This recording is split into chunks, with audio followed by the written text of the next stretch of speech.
উত্তম কুমারের প্রথম 4টে ছবি ফ্লপ হয়েছিল। উত্তম কুমার বন্ধুমহলে বলেছেন, দেখ আমার দ্বারা ছবি করা হবে না, অন্য কিছু করতে হবে। বাংলা ইন্ডাস্ট্রিটা কোথায় গিয়ে শেষ হতে পারে সেটা কি মনে হয়? এই যে চলচ্চিত্রের খারাপ অবস্থা না, এটা কিন্তু প্রথমবার নয়। উত্তম কুমার মারা যেতে আমাদের ক্যামেরাম্যান বলেছিল আমরা যাব না। আপনাদের প্রযোজনা সংস্থা থেকে দেখা যায় যে এক বছরের মধ্যে দুটো চলচ্চিত্র এবং তারপর তার ঠিক পরের বছরই আরেকটা, কিন্তু তারপর আর উত্তমবাবুর সঙ্গে কাজ সেভাবে নয়। যখন আপনারা উত্তমবাবুকে নিয়ে কাজ করেছেন তখন উনি অরুণ কুমার ছিলেন এবং তারপর উত্তম কুমার হয়েছেন। সেই সময়ের বলা যায় যে তাকে তুলে ধরার একটা মাধ্যম ছিল অলোরা ফিল্মস।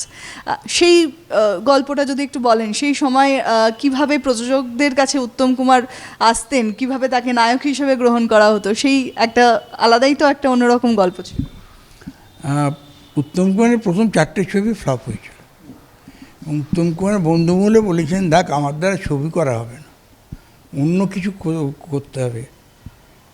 কিন্তু যারা চলচ্চিত্রের সঙ্গে জড়িত ছিলেন তারা কিন্তু ওর মধ্যে এটা দেখতে পেয়েছেন, সেই প্রতিভাটা। উনি 4টে ছবি ফ্লপ করার পরও একজন মানুষকে নিয়ে এক্সপেরিমেন্ট করা হয়েছিল। সেই এক্সপেরিমেন্টটি ছিল বসু পরিবার। বসু পরিবার কিন্তু দর্শকের কাছে অ্যাকসেপ্ট করেছিল এবং তারপর থেকেই কিন্তু উনি আস্তে আস্তে নিজেকে শোধরাতে শুরু করে। উনি যেভাবে একটা চলচ্চিত্রের নায়ক বা চলচ্চিত্রের অভিনেতা যেভাবে নিজেকে শোধরাতে হয়, যেভাবে নিজেকে শিক্ষিত করে তুলতে হয়, সেটা কিন্তু নিজের ভেতর থেকে আসে।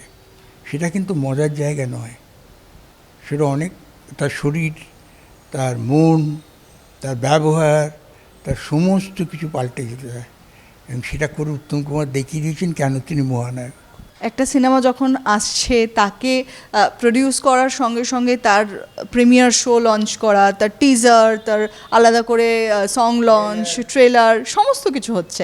তার পেছনে একটা বর্ণাঢ্য পার্টি, জমজমাট একটা অনুষ্ঠান, সব কিছুর আয়োজন। বলা যায় সিনেমা দেখানোর জন্য অন্যদের ইনভাইট করে নিয়ে এসে তাদেরকে সিনেমাটা দেখানো হয়। সেই সময় তো দরকার ছিল না, হতোও না, প্রয়োজন পড়তো না।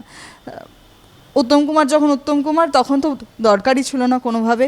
আর যখন তিনি উত্তম কুমার নয় তখনও তাকে প্রেজেন্ট করার জন্য প্রযোজকদের ভাবতে হয়নি। কীরকমভাবে সেই দুটো সময়কে প্যারালালি ভাগ করেন এখন যখন দেখেন এই পরিস্থিতি, আর সেই সময় তো আপনারা দেখেছেন, গল্প শুনেছেন বাবাদের থেকে, সেই সময়টা কীরকম ছিল? চলচ্চিত্র তখন ছিল পুজো। চলচ্চিত্রে যখন ছবি রিলিজ হতো সেই সিনেমা হলটাকে সাজানো হতো ফুল দিয়ে।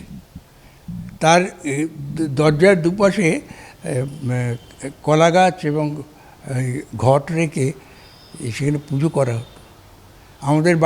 আমাদের এখন ছবি রিলিজ, আমরা প্রত্যেক বছর কিন্তু ছবি রিলিজের দিন আমরা কালীঘাটে যাই পুজো দিতে, এখন অবধি যাই। আমাদের ছবি রিলিজ হয়েছে অদম্য, আমি এখনও গিয়েছিলাম। উত্তম কুমার ও সুচিত্রা সেন অভিনেতারা তলায় থাকতো, আগে থাকতো কোম্পানির নাম। আপনি এখানে দেখুন সত্যজিৎ যে ছবিগুলো আছে, গোড়ায় কোম্পানির নামটা দিয়ে তারপরে পরিচালনা সত্যজিৎ রায়। কারণ এই যদি যে সংস্থাটা এটা তৈরি করছে, সেই সংস্থাটা যদি তার পুরো মেয়েটা না পায়, সম্মানটা না পায়, তাহলে কিন্তু তার যেটা প্রযোজন করছে সেটা কিন্তু সম্মান পায় না, যাকে ওরই সাজান। কি মনে হয় 100 বছর বাদে যেভাবে মহানায়ক বেঁচে রয়েছেন বাঙালির মধ্যে, তার প্রত্যেকটি অভিনীত সিনেমা যেভাবে বেঁচে রয়েছে, আর 100 বছর বাদে বাংলা ইন্ডাস্ট্রির সিনেমা এই জায়গাটায় থাকবে যেটা উত্তমবাবুর যে লেগেসি, যেই ঐতিহ্য এখনও বয়ে যাচ্ছেন তার মৃত্যুর পরেও, আজকে 46 বছর অতিক্রান্ত, বাংলা ইন্ডাস্ট্রিটা কোথায় গিয়ে শেষ হতে পারে সেটা কি মনে হয়? উত্তম কুমার, সৌমিত্র চট্টোপাধ্যায়, এগুলো এক একটা যুগ, স্বর্ণযুগের এক একটা পার্ট। ঋতুপর্ণ ঘোষ চলে যাওয়ার পর সেই অর্থে বাংলা সিনেমার সেই বিস্তার কোথাও গিয়ে স্তব্ধ হয়ে গেছে। এখন আমরা বলি বাংলা সিনেমার পাশে দাঁড়াতে হবে। কেন পাশে দাঁড়াতে হবে? উত্তমবাবু যখন ছিলেন তখন তো কাউকে বলতে হতো না যে পাশে দাঁড়ানো দরকার। তারপরে প্রথম কারণ তো বিজ্ঞানের উন্নতি, এখন সব ডিজিটাইজড হয়ে গেছে, খুব সহজে মানুষ কিছুটা যেটা ভাবছে সেটা করে ফেলতে পারছে।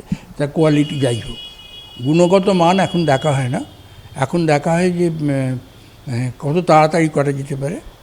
একটা সিরিয়াল আপনাকে 2.5 মিনিট 3 মিনিট এডিটেড পার্ট প্রত্যেক দিন করে দিতে হবে, তার জন্য আপনি 18 ঘন্টা খাটুন, 18 ঘন্টা আপনাকে খাটতে হবে। সমস্ত জিনিসটা পাল্টে গেছে। আমরা না কিরম কিরম যান্ত্রিক হয়ে গেছে পুরো। কিন্তু এই যে চলচ্চিত্রের খারাপ অবস্থা না, এটা কিন্তু প্রথমবার নয়। উত্তমবাবু মারা যাওয়ার পর একবার হয়েছিল, তার আগে যেটা হয়েছিল সেটা কিন্তু ভারতবর্ষ ভাগ হলো, কারণ আমাদের 60% বাংলাভাষী চলে গেল পাকিস্তানে। তখন থেকে কিন্তু লড়াইটা আরম্ভ হয়েছে বাংলা চলচ্চিত্রে। তারপরে উত্তমবাবু মারা গেলেন, তারপরে নকশাল রাজনীতিটা এলো, তারপরে মানে সিনেমা হাউসগুলো ভাঙতে আরম্ভ করলো, শো টাইমটা পাল্টে গেল। এই শো টাইমটা যারা পাল্টালেন আমি জানি না কোন বুদ্ধিতে পাল্টালেন, কিন্তু পাল্টে গিয়ে বাকি যেটুকু ছিল শেষ হয়ে গেল। এই যে আত্মিক যোগাযোগ, সেই যোগাযোগ থেকে 48 বছর আগের এই দিনটা কতটা বেদনাদায়ক ছিল, যখন সারা শহর কলকাতা রাস্তায় নেমে পড়েছিল তাদের মহানায়ককে শেষবারের জন্য দেখবেন। সেই দিনটা অরোরা ফিল্মসের কাছে কীরকম ছিল, আপনার কাছে কেমন ছিল? আপনার বলা যায় কৈশোরের সময়, কৈশোর অতিক্রান্ত হচ্ছে, সেই সময়টা কীরকম ছিল, সেই দিনটার যদি একটু মনে করেন। আমার একটা সব থেকে কষ্টের ব্যাপারে বলবো, আমাদের এখনও যদি কলকাতায় কোনো রকম কোনো একটা ঘটনা ঘটে যায় যেটা ইতিহাসের সাক্ষী হয়ে থাকবে, তার আমরা ছবি তুলে রাখি। সেটা এখনও গোড়া থেকেই চলছে, যার জন্য আমাদের কাছে রবীন্দ্রনাথ, আমাদের কাছে নেতাজি, আমাদের কাছে গান্ধীজি, সবই, শ্যামাপ্রসাদ, সবাইকার ছবি আছে। উত্তম কুমার মারা যেতে আমাদের ক্যামেরাম্যান বলেছিল আমরা যাব না, আমাদের বাড়ির লোক চলে গেছে, আমরা যাব। এবং উত্তম কুমারের কোনো মৃতদেহের ছবি আমাদের কাছে নেই, কিন্তু সবাই ভেবেছিল ওটা অরোরার কাছে নিশ্চয়ই থাকবে। তো আমরা পারিনি। কেন পারিনি জানেন? উত্তম কুমারের সঙ্গে এই রুটি আর ঘুগনি সেদিন থেকে সম্পর্ক। আর তখন সব স্টুডিওতে না খেলার মাঠ ছিল, আমাদের স্টুডিও ক্রিকেট খেলা হতো, আর এতে নিউ থিয়েটার্সে খেলা হতো ভলিবল, আমাদের স্টুডিওর পুকুরে ওয়াটার পোলো খেলা হতো। সেখানে সব আর্টিস্টরা খেলতে আসতেন, এবং উত্তম কুমার আমাদের খুব একটা নিজস্ব প্লেয়ার ছিলেন। কালীঘাটের ফার্স্ট ডিভিশন আমাদের স্টুডিও এসে খেলে গেছেন, তার এগেন্স্টে উত্তম কুমার ছিলেন। সেই যে একটা আত্মিক সম্পর্ক না, আমরা তুলতে পারিনি, কেউ যায়নি, আমরা কেউ যাইনি, যেতে পারিনি। দাদা আমরা যাইনি নয়, আমরা কেউ যেতে পারি। সেই যে আমাদের আত্মীয় বিয়োগ, সেই আত্মীয় বিয়োগটা নিয়ে আমরা বসে আছি, কবে আবার একজন আসবেন উত্তম কুমার। সেই হাসি মুখে এসে এই দরজাটাই ছিল, তো দরজাটা ঢুকবেন, ধুতি পাঞ্জাবি পরা একটা লম্বা লোক, এবং যে ধুতি পাঞ্জাবি পরবা জেনে পরা, না জেনে পায়জামাকে ধুতি করে পরা নয়। জানি না সেই আভিজাত্যটা কবে ফিরে আসবে। উত্তম কুমার থাকবেন চিরকাল, কারণ বাংলা চলচ্চিত্র যতদিন থাকবেন উত্তম কুমার ততদিন অজেয়, অদ্বিতীয় হয়ে থাকবেন। ক্যামেরা দীপকের সঙ্গে শাশ্বতী, দ্য কয়েন।